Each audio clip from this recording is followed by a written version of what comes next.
ಕಥೆ ನಿಜವಾದ ಘಟನೆಗಳು ಮತ್ತು ಸ್ಥಳೀಯ ಜನಪದ ಕಥೆಗಳಿಂದ ಪ್ರೇರಿತವಾಗಿದೆ. ವ್ಯಕ್ತಿಗಳ ಗೌಪ್ಯತೆಯನ್ನು ಕಾಪಾಡಲು ಹೆಸರುಗಳು ಮತ್ತು ಸ್ಥಳಗಳನ್ನು ಬದಲಿಸಲಾಗಿದೆ.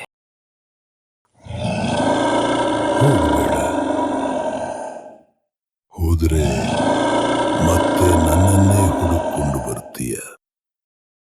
ಬೆಂಗಳೂರು ನಗರದ ಒಬ್ಬ ಸಾಫ್ಟ್ವೇರ್ ಇಂಜಿನಿಯರ್ ಸೂರಜ್, ವಯಸ್ಸು 27. ಕೆಲಸದ ಕಾರಣದಿಂದ ಅವನು ತಿಂಗಳಲ್ಲಿ 2 ಬಾರಿ ಹೊರ ರಾಜ್ಯ ಅಥವಾ ವಿದೇಶಗಳಿಗೆ ಪ್ರಯಾಣ ಮಾಡಬೇಕಾಗುತ್ತಿತ್ತು. ಅವನ ಜೀವನ ಸಾಮಾನ್ಯವಾಗಿತ್ತು. ಲಾಜಿಕ್, ತಂತ್ರಜ್ಞಾನ ಮತ್ತು ವಾಸ್ತವಿಕತೆಯ ಮೇಲೆ ನಂಬಿಕೆ ಇಟ್ಟವನಾಗಿದ್ದನು. ಈ ಬಾರಿ ಅವನ ಪ್ರಯಾಣ ಇಂಡೋನೇಷ್ಯಾಕ್ಕೆ. ಕೆಲಸದ ನಿಮಿತ್ತ ಹೋಗಿದ್ದ ಸೂರಜ್ 2 ದಿನಗಳಲ್ಲೇ ತನ್ನ ಎಲ್ಲಾ ಕ್ಲೈಂಟ್ ಮೀಟಿಂಗ್ಗಳನ್ನು ಮುಗಿಸಿದನು. ಇನ್ನು 3 ದಿನಗಳು ಖಾಲಿಯಾಗಿದ್ದವು. ಪ್ರವಾಸದ ಆಸೆಯಿಂದ ಮುಂದಿನ ದಿನ ಸಮುದ್ರದ ತೀರದಲ್ಲಿರುವ ಬಾಲಿ ದೇವಸ್ಥಾನಕ್ಕೆ ಹೋಗಲು ನಿರ್ಧರಿಸಿದನು.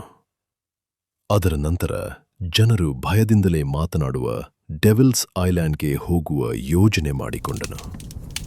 ಆ ದ್ವೀಪದಲ್ಲಿ ಆದಿವಾಸಿ ಜನಾಂಗೀಯರು ತಮ್ಮ ಸತ್ತ ಪೂರ್ವಜರ ದೇಹಗಳಿಗೆ ಪ್ರತಿದಿನ ಪೂಜೆ ಮಾಡುತ್ತಾರೆ ಎಂಬ ಮಾತುಗಳು ಹರಡಿದ್ದವು. ಬೆಳಗಿನ ಗಾಳಿಯಲ್ಲಿ ಸಮುದ್ರದ ಅಲೆಗಳ ಶಬ್ದ ಕೇಳಿಸುತ್ತಿದ್ದಾಗ ಸೂರಜ್ ದೇವಸ್ಥಾನದ ಮೆಟ್ಟಿಲುಗಳನ್ನು ಏರುತ್ತಿದ್ದನು.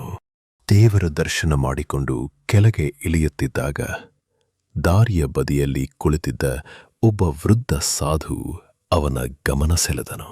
ಕೈಯಲ್ಲಿ ದಂಡ, ಕುಗ್ಗಿದ ದೇಹ, ಆಳವಾದ ಕಣ್ಣುಗಳು. ಭಾರತದಿಂದ ಬಂದಿರುವೆಯಾ ಎಂದು ಅವನು ಕೇಳಿದನು. ಸೂರಜ್ ಆಶ್ಚರ್ಯಪಟ್ಟನು. ಹೌದು ಎಂದನು. ಸಾಧು ನಿಧಾನವಾಗಿ ನಕ್ಕನು. ನಾಳೆ ನೀನು ಡೆವಿಲ್ಸ್ ಐಲ್ಯಾಂಡ್ಗೆ ಹೋಗ್ತೀಯ ಅಲ್ವೇ? ಸೂರಜ್ ಒಂದು ಕ್ಷಣ ವಿಸ್ಮಿತನಾದನು. ಹೋಗಬೇಡ. ಸಾಧು ನಿಧಾನವಾಗಿ ಹೇಳಿದನು. ಹೋದರೆ ಮತ್ತೆ ನನ್ನನ್ನೇ ಹುಡುಕೊಂಡು ಬರ್ತೀಯ. ಆ ಮಾತುಗಳನ್ನ ಸೂರಜ್ ಗಂಭೀರವಾಗಿ ತೆಗೆದುಕೊಳ್ಳಲಿಲ್ಲ. ಅವನು ಅದನ್ನ ವೃದ್ಧನ ವಿಚಿತ್ರ ಮಾತು ಎಂದುಕೊಂಡು ಹೋಟೆಲಿಗೆ ಹಿಂದಿರುಗಿದನು. ಮುಂದಿನ ದಿನ ಹೋಟೆಲ್ಗೆ ಹೋಗಲು ಕ್ಯಾಬ್ ಕಾಯುತ್ತಿದ್ದಾಗ ಒಬ್ಬ ಅಪರಿಚಿತ ವ್ಯಕ್ತಿ ಅವನ ಬಳಿ ಬಂದನು. ನೀವು ಡ್ರೀಮ್ ಹೌಸ್ ಹೋಟೆಲ್ಗೆ ಹೋಗುತ್ತಿದ್ದೀರಾ ಎಂದು ಕೇಳಿದನು. ಅವನ ಹೆಸರು ವಿಶಾಲ್. ಮುಖ ಗಂಭೀರ, ಕಣ್ಣುಗಳಲ್ಲಿ ವಿಚಿತ್ರ ಖಾಲಿತನ. ಸೂರಜ್ಗೆ ಸ್ವಲ್ಪ ಅನುಮಾನವಾದರೂ ಇಬ್ರು ಕ್ಯಾಬ್ ಹಂಚಿಕೊಂಡ್ರು. ಆ ರಾತ್ರಿ ಒಂದೇ ಕೊಠಡಿಯಲ್ಲಿ ಉಳಿದ್ರು. ಆದರೆ ಸೂರಜ್ ಗಮನಿಸಿದ ಒಂದು ಸಂಗತಿ ಅವನಿಗೆ ಅಸ್ವಸ್ಥತೆಯನ್ನುಂಟು ಮಾಡಿತು. ಕೊಠಡಿಯಲ್ಲಿ ದೊಡ್ಡ ಕನ್ನಡಿ ಇದ್ದರೂ ವಿಶಾಲ್ ಒಮ್ಮೆಯೂ ತನ್ನ ಪ್ರತಿಬಿಂಬವನ್ನು ನೋಡಲಿಲ್ಲ. ಮರುದಿನ ಬೆಳಗ್ಗೆ ಇಬ್ಬರು ಡೆವಿಲ್ಸ್ ಐಲ್ಯಾಂಡ್ಗೆ ಹೊರಟರು. ದ್ವೀಪದಲ್ಲಿ ವಿಚಿತ್ರ ವಾತಾವರಣ. ಎಲೆಗಳ ವಸ್ತ್ರ ಧರಿಸಿದ ಆದಿವಾಸಿ ಜನಾಂಗೀಯರು ಬೆಂಕಿಯ ಸುತ್ತ ನೃತ್ಯ ಮಾಡುತ್ತಿದ್ದರು. ಡೊಳ್ಳಿನ ಶಬ್ದ ಗಾಳಿಯಲ್ಲಿ ಗುಂಜಿಸುತ್ತಿತ್ತು. ಹೊಗೆ ಮತ್ತು ಮಂತ್ರಗಳ ಧ್ವನಿ ಎಲ್ಲೆಡೆ ಹರಡಿತು. ಆ ದ್ವೀಪದ ಜನರು ಸಾವಿರಾರು ವರ್ಷಗಳಿಂದ ಒಂದು ವಿಚಿತ್ರ ಆಚರಣೆಯನ್ನು ಅನುಸರಿಸುತ್ತಿದ್ದರು. ಮರಣ ಹೊಂದಿದ ತಮ್ಮ ಪೂರ್ವಜರ ದೇಹಗಳನ್ನು ಅವರು ಕಟ್ಟಿಗೆಯ ಪೆಟ್ಟಿಗೆಗಳಲ್ಲಿ ಇಟ್ಟು ಸಂರಕ್ಷಿಸುತ್ತಿದ್ದರು. ಹಬ್ಬ ಹಾಗೂ ವಿಶೇಷ ದಿನಗಳಲ್ಲಿ ಆ ಪೆಟ್ಟಿಗೆಗಳನ್ನು ಮೆರವಣಿಗೆಯ ಮೂಲಕ ದ್ವೀಪದ ಸುತ್ತ ತೆಗೆದುಕೊಂಡು ಹೋಗುತ್ತಿದ್ದರು. ಪೆಟ್ಟಿಗೆಗಳನ್ನು ತೆರೆದು ದೇಹಗಳನ್ನು ಹೊರತೆಗೆದು ಪೂಜೆ ಮಾಡುತ್ತಿದ್ದರು. ಅವರಿಗೆ ಇಷ್ಟವಾದ ಆಹಾರವನ್ನು ಅವರ ಮುಂದೆ ಇಟ್ಟು ಆರಾಧನೆ ಸಲ್ಲಿಸುತ್ತಿದ್ದರು. ಆಚರಣೆ ಮುಗಿದ ಬಳಿಕ ಮತ್ತೆ ಆ ದೇಹಗಳನ್ನು ಜಾಗೃತೆಯಿಂದ ಪೆಟ್ಟಿಗೆಗಳಲ್ಲಿ ಇಟ್ಟು ಒಂದು ನಿಶ್ಚಿತ ಪ್ರದೇಶದಲ್ಲಿ ಸಂರಕ್ಷಿಸುತ್ತಿದ್ದರು. ಅರೆಕ್ಷಣ ಸೂರಜ್ ಕಣ್ಣುಗಳು ಸ್ತಬ್ಧವಾದವು. ಆಚಾರಕ್ಕಾಗಿ ಇಡಲಾಗಿದ್ದ ದೇಹಗಳ ನಡುವೆ ವಿಶಾಲ್ ಮಲಗಿದ್ದನು. ಅದೇ ಮುಖ, ಅದೇ ಬಟ್ಟೆ. ಸೂರಜ್ ಬೆಚ್ಚಿ ಬಿದ್ದು ಹಿಂದೆ ತಿರುಗಿದನು. ವಿಶಾಲ್ ಕಾಣಿಸಲಿಲ್ಲ. ಅಷ್ಟರಲ್ಲಿ ಆ ಮೃತದೇಹ ಕಣ್ಣು ತೆರೆಯಿತು. ಅದು ಏಕಾಏಕಿ ಎದ್ದು ಸೂರಜ್ನ ಕುತ್ತಿಗೆಯನ್ನು ಬಿಗಿಯಾಗಿ ಹಿಡಿಯಿತು. ಅದರ ಹಿಡಿತ ಮಾನವನಂತಿರಲಿಲ್ಲ. ಆದಿವಾಸಿ ಜನಾಂಗೀಯರು ಕಿರುಚುತ್ತಾ ಅವರನ್ನು ಬೇರ್ಪಡಿಸಲು ಪ್ರಯತ್ನಿಸಿದರು. ಸುತ್ತಲೂ ಇದ್ದ ಪೂರ್ವಜರ ನೆರಳುಗಳು ನಿಧಾನವಾಗಿ ಜೀವಂತವಾಗುತ್ತಿರುವಂತೆ ಕಾಣಿಸಿತು. ಅವುಗಳೆಲ್ಲ ಸೂರಜ್ ಕಡೆಗೆ ಸಾಗುತ್ತಿದ್ದವು.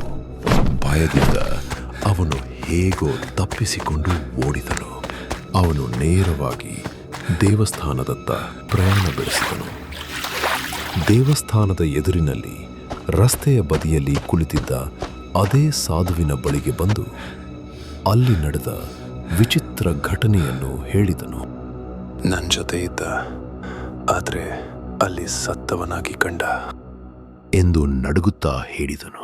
ಸಾಧು ಶಾಂತವಾಗಿ ನಕ್ಕಿದನು. ಅವನು ವರ್ಷಗಳ ಹಿಂದೆ ಸತ್ತನು. ನಿನ್ನ ಪೂರ್ವಜರು ಆಸ್ತಿಗಾಗಿ ಅವನನ್ನು ಜೀವಂತವಾಗಿ ಸುಟ್ಟಿದ್ದರು. ಅವನ ಆತ್ಮ ಪ್ರತೀಕಾರಕ್ಕಾಗಿ ಕಾಯುತ್ತಿದೆ. ಸಾಧು ಭಸ್ಮ ನೀಡಿ, ಇದನ್ನು ಧರಿಸು. ಈಗ ಅವನು ನಿನ್ನನ್ನು ಹಿಂಬಾಲಿಸಲಾರ.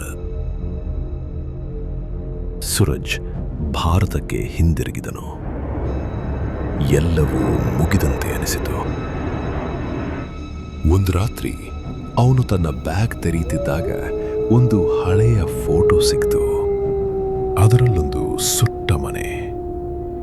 ಅದರ ಮುಂದೆ ನಿಂತಿದ್ದ ಜನರಲ್ಲಿ ಒಬ್ಬನು ಸೂರಜ್ನಂತೆಯೇ ಕಾಣುತ್ತಿದ್ದನು. ಅವನ ಪಕ್ಕದಲ್ಲಿ ಅದೇ ಸಾಧು. ಹಿಂಭಾಗದಲ್ಲಿ ಬರೆಯಲಾಗಿತ್ತು, ಶಾಪ ಮುಗಿದಿಲ್ಲ, ಕೇವಲ ಮುಂದೂಡಲಾಗಿದೆ. ಆ ರಾತ್ರಿ ಸೂರಜ್ ಕನ್ನಡಿಯ ಮುಂದೆ ನಿಂತನು.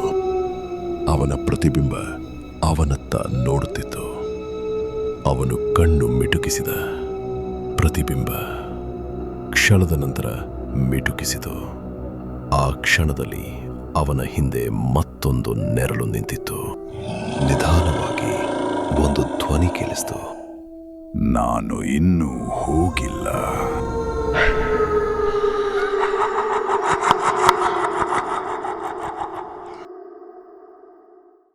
ನಿಮಗೆ ಈ ವಿಡಿಯೋಗೆ ಮುಂದಿನ ಭಾಗ ಬೇಕಾದರೆ ಕಾಮೆಂಟ್ಸ್ನಲ್ಲಿ ಮುಂದಿನ ಭಾಗ ಎಂದು ಬರೆಯಿರಿ. ಈ ಕತೆ ನಿಮಗೆ ಇಷ್ಟವಾಗಿದ್ದರೆ ಲೈಕ್ ಮಾಡಿ, ಸಬ್ಸ್ಕ್ರೈಬ್ ಮಾಡಿ ಹಾಗೂ ನಿಮ್ಮ ಸ್ನೇಹಿತರೊಂದಿಗೆ ಶೇರ್ ಮಾಡಿ.